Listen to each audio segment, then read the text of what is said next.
길을 잃은 사람들은 두 종류가 있습니다.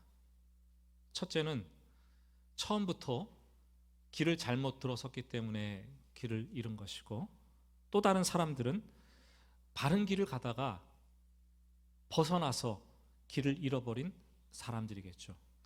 신앙도 마찬가지입니다. 신앙의 길도 신앙생활을 시작하면서 무엇이 옳은지 처음부터 확인을 해야 되는데, 확인을 하지 않고 사람들이 가르치는 그 길을 가다가 잘못된 길로 가는 사람들이 있고, 처음에는 제대로 시작했지만 어느새 진리의 길에서 벗어나서 잘못된 길을 가는 사람들도 종종 있는 것을 우리는 보게 됩니다.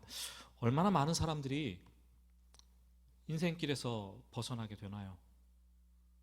또 얼마나 많은 신앙인들이, 그리스도인들이 이 신앙의 길에서 벗어나서 잘못된 길을 가고 있는가요? 이 콜로 메이라는 사람은 그런 얘기를 했어요. 길을 잃었을 때 더 빨리 뛰는 동물은 인간밖에 없다. 인간이 길을 잃으면 유일하게 더 허겁지겁 빨리 뛴다고 얘기를 합니다. 인간은 방향이 잘못될수록 더 빨리 뛰는 존재예요. 왜요? 불안하기 때문이죠. 불안하기 때문에. 그런데 이때 해야 될 일은, 길을 잃었을 때 해야 될 일은 정신을 차리고 처음 출발지로 돌아가는 거예요. 신앙의 길을 잃었을 때 제일 먼저 해야 될 일은 정신을 바짝 차리고 길이요 진리요 생명 대신 예수 그리스도께로 돌아가는 것입니다. 그것밖에 길이 없어요. 그런데 이 셀프 터닝 하는 거, 혼자 알아가지고 턴해가지고 그 길로 돌아가는 것, 이게 뭐 어디 그렇게 쉽습니까? 쉽지 않습니다, 여러분. 브레이크가 고장나서 멈출 수 없을 수도 있고, 잘못된 길로 가고 있는 중인데 가속력이 너무나 많이 붙어서 돌이키기는, 멈출 수는 없는 그런 상황이 될 수도 있습니다. 그때는 누군가 옆에서 고함을 쳐줘야 돼요. No way! 이 길이 아니야! 정신 차려! 누군가 옆에서 두 손을 꽉 붙들어주면서 이 길이 아니에요. 눈물을 흘려줄 수 있는 그런 사람이 있다면 그 사람은 참 행복한 사람이에요. 그럼 그런 사람을 가지셨습니까? 그런 경험을 해보셨습니까? 우리 교회 안에 그런 성도들이 도대체 몇 분이나 계십니까? 오늘 야고보서 강의 24번째 시간, 마지막 시간인데요, 오늘을 끝으로, 마지막으로 끝을 맺으려고 합니다. 글이나 편지나 논문을 쓸 때 처음도 중요하지만 마지막 글이 굉장히 중요해요. 왜냐하면 결론이기 때문에. 인생도 마찬가지죠. 인생을 살아가면서 뭐 아빠하고 엄마하고 첫 마디를 하는 것도 중요하지만, 또 한평생 무수한 말을 하겠지만 그 인생을 마감할 때 마지막 순간에 끝맺는 말, 그 유언이라고 하죠. 그 유언 너무나 중요하죠. 예루살렘 교회 감독이었던 야고보가 서신서의 편지를 마지막을 장식을 하면서 평범하게 장식할 수도 있었겠지만, 이 수신자였던 로마 전 제국에 흩어져 있던 수많은 고난받는 성도들을 생각하니까 평범하게 끝낼 수 없는 거예요. 고심해서 마무리를 짓죠. 오늘 마지막 19절과 20절 두 절은 어찌 보면은 가장 중요한 메시지고, 야고보는 우리의 귀에 생생하게 들려주고 있습니다. 요약한다면, 형제들이여, 진리를 떠난 사람들을 돌아오게 하는 자가 되십시오. 형제들이여, 죄인을 미혹된 길에서 돌이키는 자가 되십시오.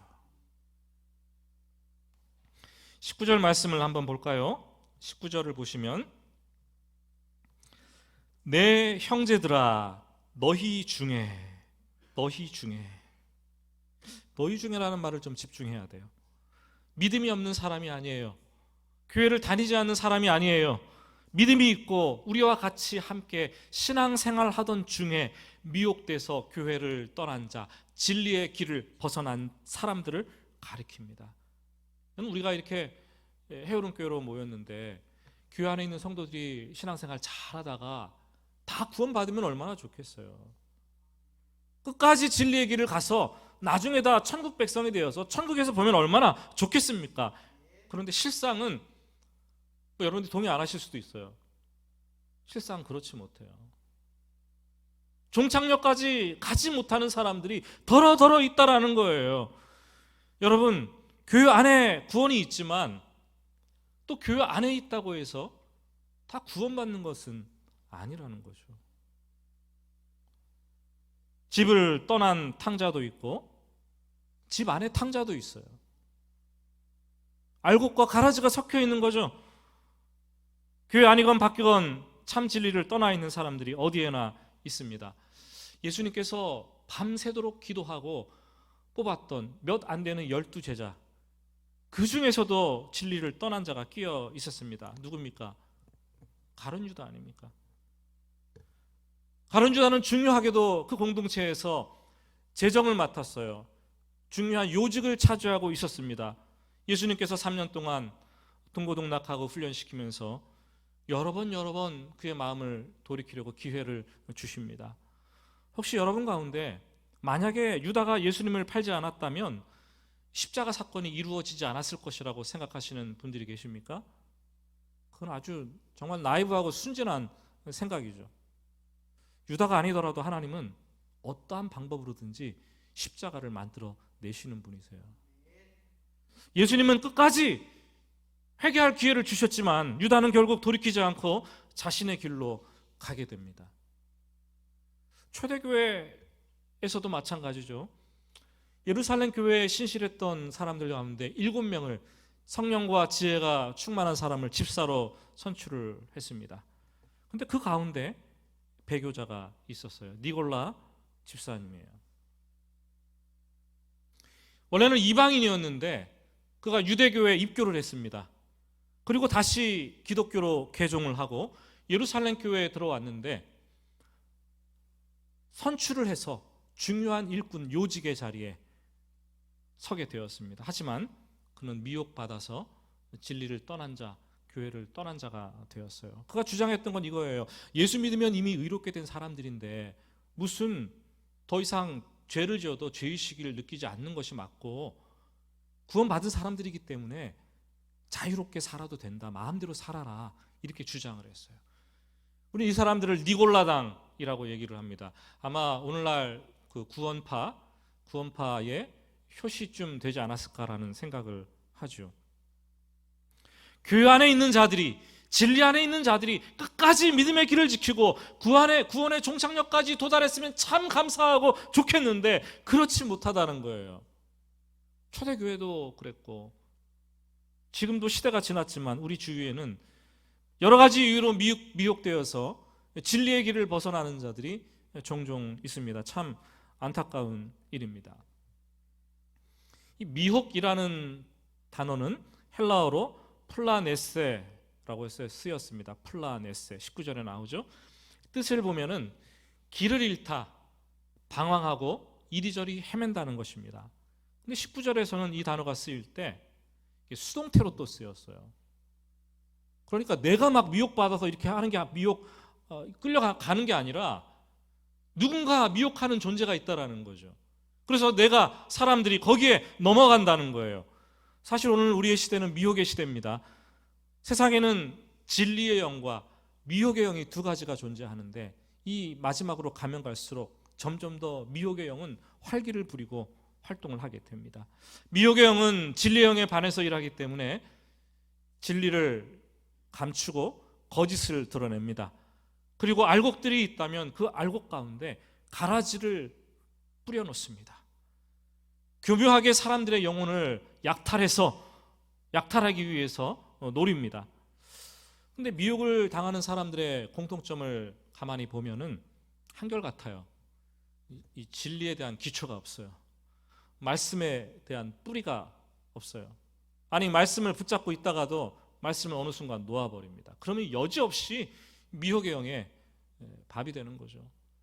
사역하면서 느끼는 거는 성도님들이 잘 신앙생활 하다가 어느 순간 안 보여요. 그래서 찾아가서 얘기를 이렇게 나눠보면 10중 8구는 이 시험에 들고 미혹됐는데 이 말씀이 없어요. 그 속에 말씀을 읽지 않았어요. 말씀을 듣지 않았어요. 말씀을 묵상하지 않았어요. 그러니까 그 속에 들어있는 것은 말씀이 없으니까 자기 생각, 세상 사람들의 생각 거기 가득 차 있어요. 미혹이 된 거죠. 이미 실족하고 넘어지는 거예요. 뭔가 잘못됐고 뭔가 부족하고 균형 잡히지 않았어요. 그래서 미혹의 영은 우리의 부족한 부분을 살짝만 터치해도 우리는 넘어가게 되어 있습니다. 예수님도 미혹하는 자가 와서 말씀을 가지고 미혹을 했어요. 말씀에 뿌리가 없다면 넘어질 수밖에 없는 거죠.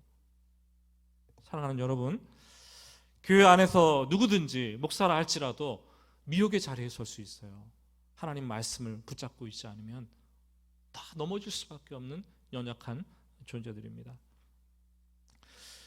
이 공관복음에 보면은 씨 뿌리는 비유가 공통적으로 나와 있는데, 제가 누가복음을 어느 날 보다가 참 독특한 표현을 하는 것을 보았습니다. 돌밭에 뿌려진 씨앗을 얘기를 하면서 이렇게 기록을 했어요.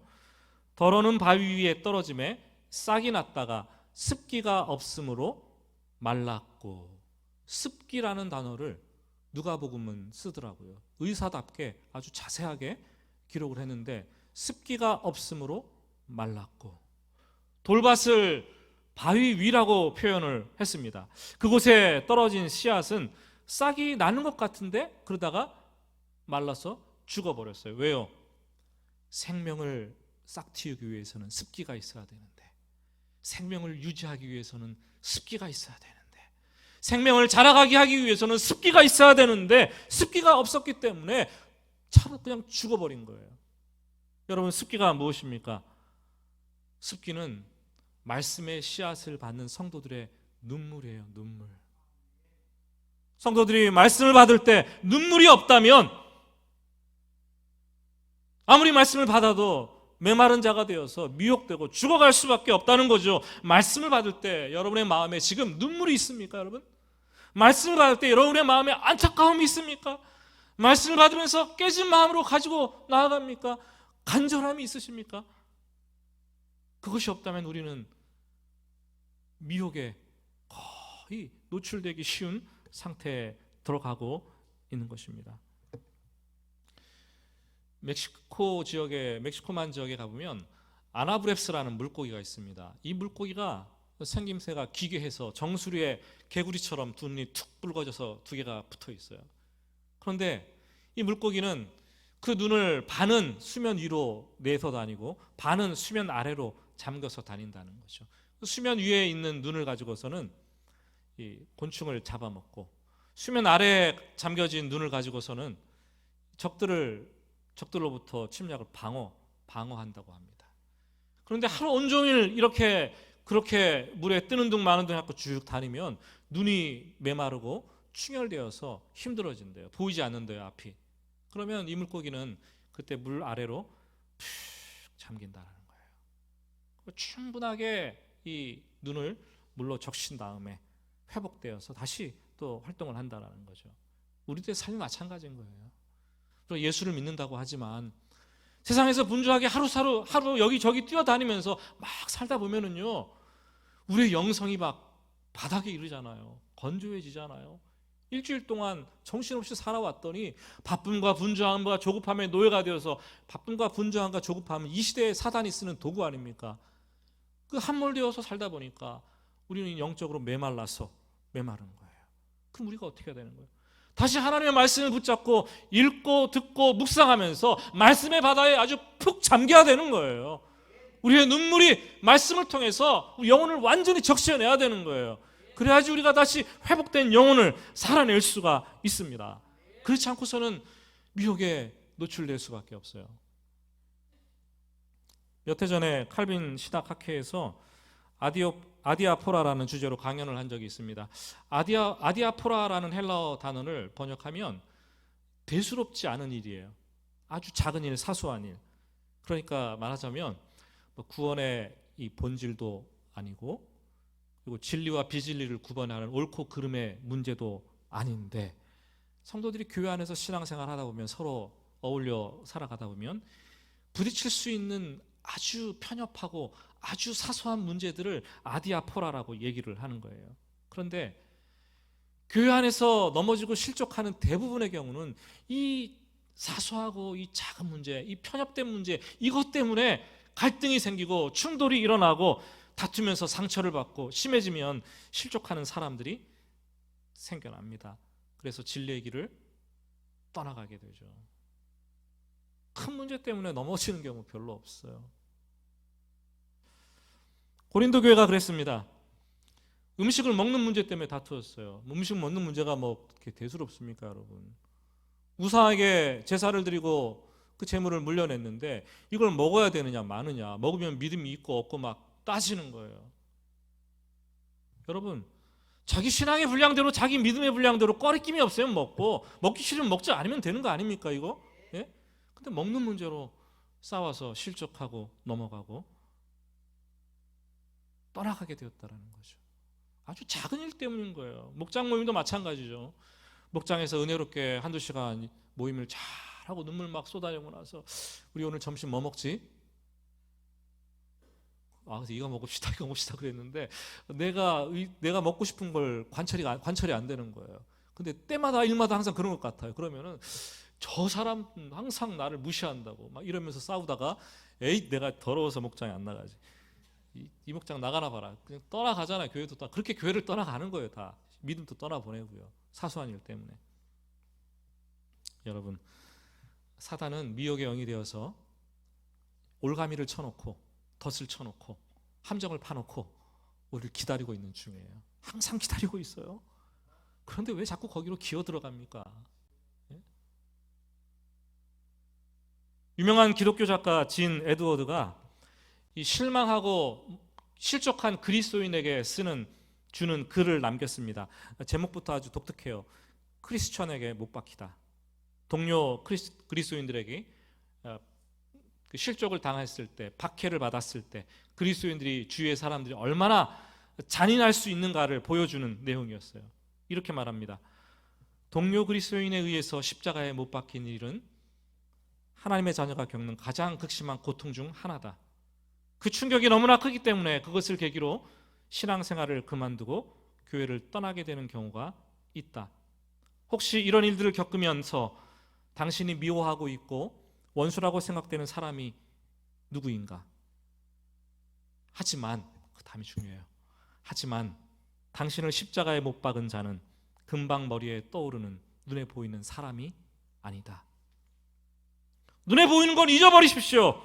당신에게 일어난 사건은 보이지 않는 영역, 불가사의계의 영역에 두세요. 당신을 십자가에 못 박은 그 존재는 지상의 사람이 아닙니다. 당신은 오직 영적인 영역에서만 가해자를 찾아야 합니다. 우리가 미혹받고 실족하여 넘어지는 경우는 모두 사탄이 배후에서 조종하는 것입니다. 동의하십니까? 사랑하는 여러분, 우리는 예수 믿다가 낙심하고 실족을 하고 넘어지죠. 미혹을 당하죠. 그런데 대부분 보면 누구 때문에 넘어집니까, 여러분? 누구 때문에요? 누구 때문에요? 제가 얘기하잖아요. 누구 때문에요? 목사 때문에. 목사 때문에 교회에서 많은 사람들이 넘어져요, 사실. 저도 목회를 하면서 결단하고 목회를 하는 거예요. 하나님, 제가 목회하는 이 교회에 저 때문에 실족하고 저 때문에 떠나가는 사람이 없기를 원하면 항상 기도해요. 그럼에도 불구하고 참 쉽지 않은 형국이죠. 저 때문에만 떠나가겠어요? 목사들 때문에도 많이 떠나가겠지만 성도들 때문에도 또 되어지는 일들을 보면서 이게 아닌데 왜 이렇게 할까? 상처받아서 떠나가는 것, 진리의 길에서 벗어나기도 합니다. 여러분, 항상 하는 말이지만 사람을 보고 신앙생활을 하면 언젠간 탈락이 돼 있어요. 저를 좋아하는 사람들은 전 불안해요. 그런 사람들 보면 불안합니다. 언제 실망하고 언제 돌아설지 모른다는 생각이 들기 때문에. 사람들을 보고 와, 대단한 신앙인이네, 대단한 믿음을 가졌네, 사랑이 많네. 여러분, 판단하지 마세요. 사람은 사랑을 주어야 될 대상이지 믿음의 대상은 아닌 거예요. 믿음의 대상은 오직 예수 그리스도로 한 분뿐인 줄 믿으시기를 바랍니다. 어떤 상황이든지 우리가 신앙의 길을 떠나게 될 때에는 실족한다면 그 보이지 않는 배후에 미혹의 영이 있다는 것을 여러분이 안다면 내가 이렇게 실족해서는 안 되지, 내가 이렇게 떠나가서는 안 되지, 이런 생각을 하게 될 것입니다. 올해 2021년도 갤럽에서 종교 현황을 발표를 했는데 보니까 우리나라의 종교 인구가 40%예요.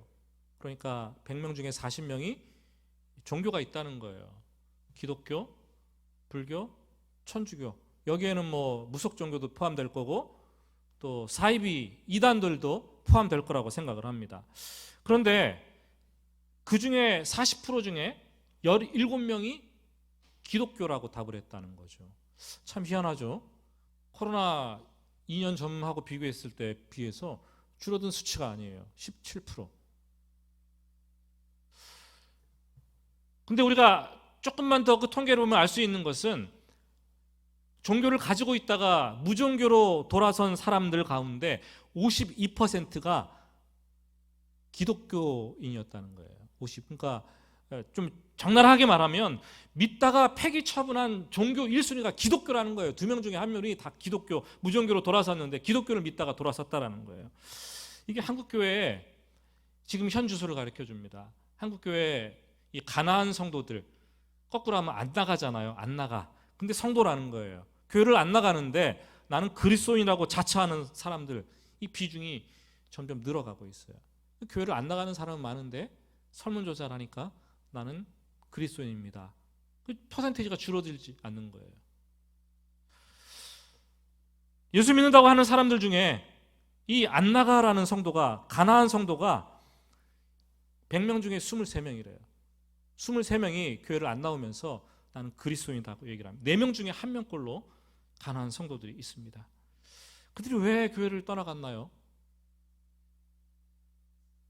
실족했기 때문에, 넘어졌기 때문에. 근데 중요한 것은 하나님은 이 땅에 교회를 세우셨어요. 예수 그리스도라는 신실한 고백 위에 교회를 세우시고 그 교회를 통해서 세례를 주고 땅끝까지 구원 얻게 하는 그 교회 구원의 방주로 교회를 삼으셨다라는 거예요. 교회를 떠나서 교회 안에 있다고 다 구원받는 것은 아니지만 교회 안에 있어야지 구원을 받습니다, 여러분. 코로나 시기가 되면서 여러분도 아시잖아요. 몇 주만 되어도 몇 주 쉬었더니 내 마음과 같지 않게 신앙이 막 바닥 상태에 이르죠. 해보셨죠? 그리고 나서 교회 안 나가도 괜찮네. 한두 주, 한 달, 2달, 괜찮네. 그러면서 그러다 보면은 이 신앙이 다 희석되고 이 감각, 영적인 센스 감각이 다 사라지는 거예요. 그래서 내가 그리스도인인지 아닌지 구별되는 표지도 없고 그러면서 누가 물으면 나 그리스도인입니다. 이렇게 말을 하죠. 여러분, 우리가 그들을 질타해서 해결될 수 있는 문제는 아니지만 하나님은 틀림없이 실족에서 교회를 떠난 자들, 실족에서 미혹당해서 진리를 떠난 자들, 그들을 우리 조국교회에 맡겨두셨다라는 거죠. 바로 저와 여러분에게 그들을 돌이켜야 될, 돌아서게 해야 될 책임을 우리에게 주셨습니다. 불신자들을 열심히 전도하는 것도 중요하지만 우리 주위에 있는 그들을 돌아서게 하는 것도 우리에게 맡겨진 시대적인 사명인 줄로 믿으시기 바랍니다. 20절 말씀 한번 같이 읽어볼까요? 20절 말씀입니다. 너희가 알 것은 죄인을 미혹된 길에서 돌아서게 하는 자가 그의 영혼을 사망에서 구원할 것이며 허다한 죄를 덮을 것임이라. 이 그들을 미혹된 길에서 돌아서게 하는 일은 소중한 일이죠. 왜냐하면 20절은 그 영혼을 사망에서 구원해내는 일이기 때문에. 한 영혼이 죽게 돌아올 때 하늘에서는 천국잔치가 벌어지잖아요. 얼마나 중요한 일이겠습니까? 다니엘도 그런 얘기를 했어요. 수천 년 전에 다니엘이 세상 마지막 미혹의 시대가 도래하면 많은 사람들을 옳은 대로 돌아오게 하는 자는 별과 같이 영원토록 빛나리라.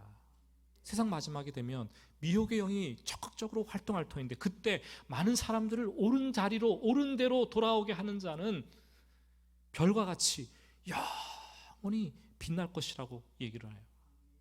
한 영혼을 실족시키면 차라리 연자맷돌을 메고 바다에 빠지는 것이 나은데 한 영혼을 미혹된 길에서 돌이키게 하면은 천국에서 영원히 빛나는 별과 같은 존재가 된다라고 말씀하십니다. 여러분, 연자맷돌을 메고 바닷가에 들어가시겠어요? 천국에서 영원히 빛나는 별과 같은 존재가 되시겠습니까? 별이 되시기를 주님의 이름으로 축복합니다. 이 진리를 떠나서 미혹된 자들을 돌아서게 하면 그들이 허다한 죄를 덮어주는 것인데, 그렇게 하기 위해서는 필수 조건이 하나 있습니다. 20절과 같은 맥락에서 베드로 사도가 베드로전서 4장 8절에서 얘기를 합니다.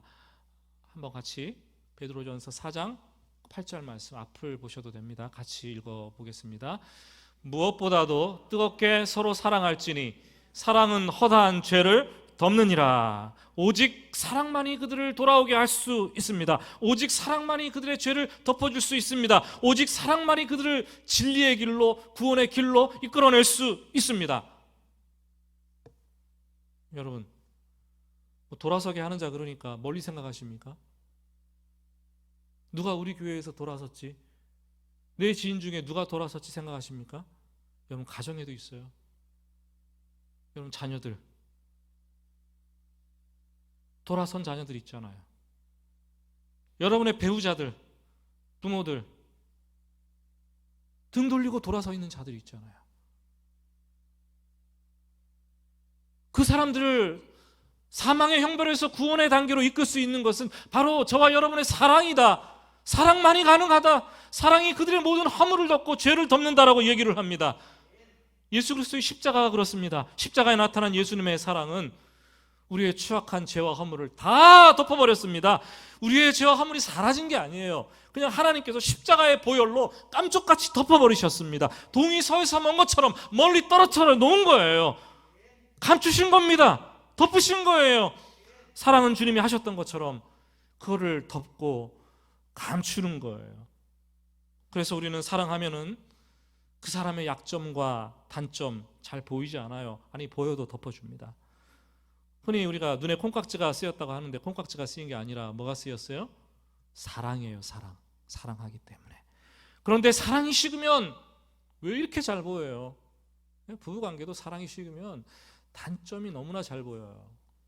교회 목사도 여러분들이 저를 덜 사랑하게 되면 목사의 단점, 나쁜 점, 연약한 점이 너무 잘 보이게 돼 있어요. 보이십니까 지금? 사랑이 식으면 그러는 거예요. 사랑이 식으면 너 이런 사람이었어? 화를 내는 거예요. 자기 사랑이 식은 줄도 모르고 자기 사랑이 식어서 그렇게 보이는 건데. 여러분 언제부터인가 하나님에 대한 사랑이 식어졌어요? 여러분 언제부터인가 사람에 대한 사랑이 식어졌어요? 자꾸 그 사람의 허물과 단점만 눈에 들어오기 시작합니까? 방황하는 성도들, 교회를 떠난 성도들, 진리를 떠난 성도들, 그분들을 바라보면서 여러분의 자녀들, 돌아선 자녀들, 부모들을 보면서, 배우자를 보면서 그 영혼에 대한 측은지심이 있으십니까? 주님께서 부어주시는 마음이 바로 측은지심인 거예요. 탕자가 수년간 집을 떠나 방황했지만 아버지의 집에 돌아올 수 있었던 것은 무엇입니까? 아버지의 사랑을 확증했기 때문이에요. 아버지의 사랑을 확증하지 못했다면 집에 돌아올 수 없었어요. 아니, 집에 돌아왔다 하더라도 금방 다시 떠나갈 수밖에 없었다라는 거죠. 여러분, 우리가 그들을 사랑으로 품어주면 나무라고 책망하고 원수된 것처럼 행할 것이 아니라 사랑으로 품어주면 그들이 돌아오게 되어 있습니다. 우리는 우리끼리 사랑하는 것으로는 부족합니다. 구원에서 떠난 사람들, 교회를 떠난 사람들, 방황하고 있는 사람들을 배나 더 사랑해야 됩니다. 여러분, 교회는 믿음의 기초로 세워진 공동체가 아니에요. 교회는 십자가 그 사랑으로 세워진 공동체입니다. 야고보서를 오늘 마무리하면서 행함으로라는 중요한 이 메시지가 있지만 행함의 가장 큰 핵심은 사랑이에요. 사랑은 모든 허물을 덮어주고, 사랑은 인내할 수 있는 힘을 가져다주고, 사랑은 기다릴 수 있는 조건이 되어주고, 결국에는 그 사랑으로, 그 인내함으로 영혼의 구원을 우리가 가져올 수 있는 거죠. 사랑만이 그들을 돌아서게 할 수 있는 요건인 줄을 믿으시기를 바랍니다. 사랑을 쏟아부어 주세요. 가정에서 돌아선 자들이 있다면 사랑을 합시다. 교회에서 실족한 자들이 있다면 사랑을 합시다. 말하지 말고 사랑합시다. 여러분, 지인들 중에 직장에서 사회에서 돌아선 자들이 있다면 그들을 사랑하며 섬깁시다. 기도하며 눈물 흘리며 섬겨봅시다. 말씀을 맺습니다. 나이가 드니까 깜빡깜빡 잊어버리는 게 많은데, 혹시 여러분들 중에 지갑, 핸드폰, 가방을 잃어버리신 경험이 있으신 분들이 계십니까? 그것을 잃어버렸다고 딱 느껴지는 순간 어땠어요? 가슴이 철렁 내려앉고 하늘이 막 쎄누래지지 않았어요? 이거 어떻게 하지? 끝까지 추적합니다. 그래서 찾을 것들은 찾고 못 찾은 것들도 많이 있겠죠. 그런데 그 잃어버린 것이 이 물건이 아니라 사람이라면 어떻겠어요? 여러분의 아들, 여러분의 딸, 자식이라면 그때는 상황이 달라지는 거죠. 그때는 깨닫는 순간, 잃어버렸다 깨닫는 순간 막 소름이 돋고 정신이 나가고 넋을 잃고 마음이 불붙듯한 심정이 되는 거예요. 어떻게 30분을 부모가 자식을 잃어버려도, 아니 1분만 잃어버려도 그런 증상은 나타납니다. 보통 아이를 잃어버리고 1시간 내에 되찾지 못하면 찾을 가능성이 50%밖에 안 된다 그래요. 이 골든타임이라는 게 있는 거죠. 아이를 잃어버리고 실종 기간이 이렇게 하루 이틀 수개월이 지나고 나면 장기화되면 이 잃어버린 부모의 마음은 초토화됩니다.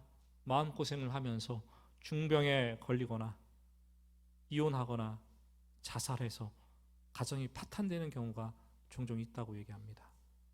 해마다 우리나라에서 실종되는 아동들의 인구가 2만 명이래요. 2만 명. 다행히 99%는 부모의 품으로 되돌아가는데 1%는 장기 실종자가 된다는 거죠. 그래서 지금 현재 또 2,000명의 항상 2,000명의 자녀들이 가족의 품으로 돌아가지 못하고 있답니다. 그 부모들은 몇 개월째, 몇 년째, 아니면 길면 십수년째, 수십 년째 자녀를 찾기 위해서 애타는 심정으로 전단지를 만들어서 뿌리면서 방방곡곡에 떠돌고 있습니다. 저는 오늘 말씀을 보면서 이 집을 떠나간 탕자를 기다리는 아버지의 마음, 이 아버지의 마음을 표현한 성경 구절을 잊을 수가 없어요. 이렇게 기록하고 있어요.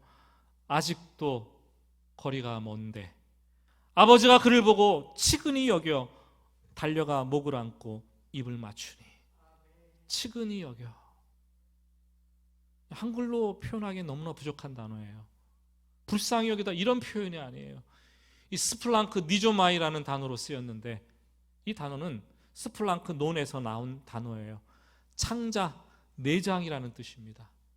치근히 여기다라는 말은 이 창자가 빌틀어져서 꼬여가지고 막 끊어질 것 같은, 그래서 떼굴떼굴 굴러야 되는 아픔을 겪는 그 고통, 내장이 다 흐트러져가지고 너무나 참을 수 없는 그 고통을 표현할 때 한글 너무나 빈약하죠. 치근이라고 표현했어요. 하나님께서 등을 돌리고 돌아선 사람들을 대할 때 이 치근히, 스플랑크 니조마이, 창자가 꼬아서 끊어지는 그 아픔으로 우리를 기다리시는 거예요. 여러분, 오늘 주님께서는 야고보서를 마무리하면서 우리에게 진리를 떠난 자, 교회를 떠난 자, 내 집안의 자식들일 수도 있고 가까운 사람들 수도 있고 또 아는 사람들일 수도 있는데 그들을 향해서 그런 마음을 가지라고 권면을 하고 있습니다. 오늘 저는 야고보서를 강해를 마치면서 야고보가 하는 말로 다시 한번 여러분들에게 말씀을 드립니다. 형제들이여, 진리를 떠난 자를 돌아서게 하는 자가 됩시다. 형제들이여, 죄인을 미혹된 길에서 돌아서게 하는 교회가 됩시다. 그 방법은 사랑하는 것밖에 없습니다. 많이 사랑합시다. 그래서 그들의 사망의 형벌을 구원으로 바꾸어주는 그 역할을 우리가 해냅시다. 그렇게 되기를 예수님의 이름으로 축복합니다. 우리 오늘 주신 말씀 생각하면서 우리 천천히 잔잔하게 찬송 같이 부르겠습니다.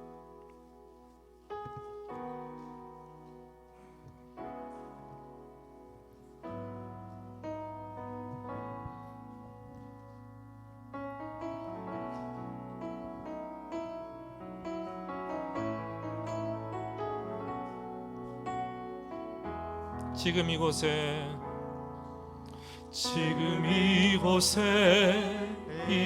임하소서. 성령의 불로 가득 채우소서. 갈급한 내 맘에 찾아오셔서 성령으로 채워주소서.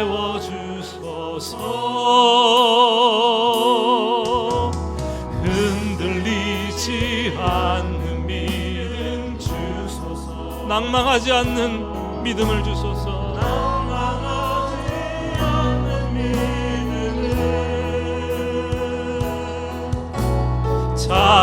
자백하는 마음 내게 주소서. 내 안에 주님 채워. 다시 한번 지금 이곳에 임하소서. 지금 이곳에 임하소서. 성령의 불로 가득 채우소서. 갈급한 내 맘에 주님 찾아오셔서 주의 성령으로 채워주시옵소서. 성령으로 채워주소서. 흔들리지 않는 믿음 주소서. 낭망하지 않는 믿음 주소서.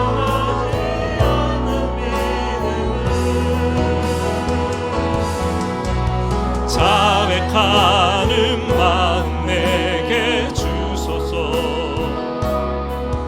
내 안에 주님 채워. 흔들리지 않는 믿음 내게 주소서. 흔들리지 않는 믿음 주소서. 낭망하지 않는 믿음 주소서. 아멘. 자백하는 마음 내게 주소서.